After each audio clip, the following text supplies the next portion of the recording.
Di ba po? Charm is deceptive. And beauty is fleeting. And I find it so funny how the world, yung emphasis ng mundo is to look younger. Di ba po? Lahat ng mga produkto sa counter, puro pang pababa, like to make you young, pang pabata. It's all to make you whiter and younger. But the Bible says beauty is fleeting. Beauty will go away din po. What matters is what's inside. And not just the good, it's Jesus inside you. That's what matters. That's what's important. Amen.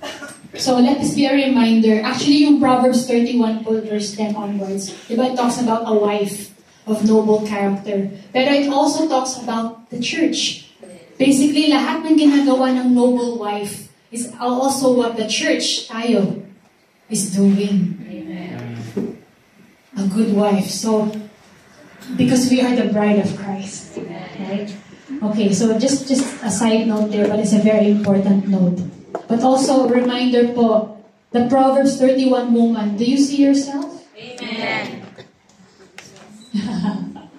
I love the confidence. But give more confidence. Do you want to be that woman? Amen. And fear the Lord. Obey His word. Amen. Yung mga po wala pang asawa, do you want to be that woman? Amen. Amen. Praise the Lord. Amen. Amen. Praise the Lord.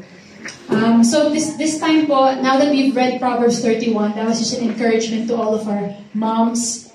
And now I just want to move on to the next part of this message, which is an encouragement naman. Kung may reminder, now it's the encouragement to moms. This is for everyone. Reminder po, this is for everyone, but given it's Mother's Day, I want to focus on moms.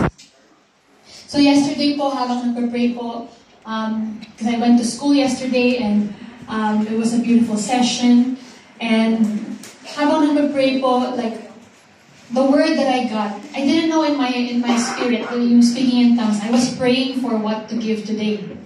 And then the words that came po sa mind ko is, the burden is not yours to carry.